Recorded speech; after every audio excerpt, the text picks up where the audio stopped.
say be ambe free Afenyo markin na mo na trase at 24.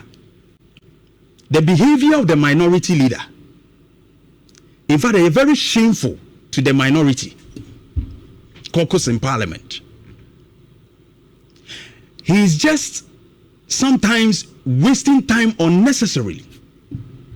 Nhyira baby a otwe noma and then uti the speaker of parliament catch no Afenyo markin say uti also wo books bi a what to be agu ho a opese the books ni kura bi brew na wusua wonim de no e fa se ne wudi wuduma of parliament na kura besesa.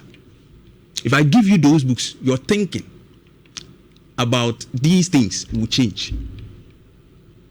So what the speaker abamba bin catch no just say oh ni mo entimi wa tete wontuma your behavior parliament ase o mane yet say ye di agro bi nya wo na wo nko a.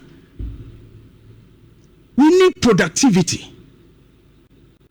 You hear the be yakoya animu. Any comedy, any sound no. Sometimes you waste time unnecessarily. I win ya. Minority caucus no. Mo hwe na mo Afenyo markin. Se mo ne beka bibia mo ne nkasa. Na a lot of things are all you know. Ema say ogumu animu ase. It's not very good.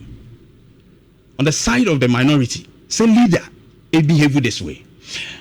Mamenko back on the lines now. Honorable Richard Champon, so about human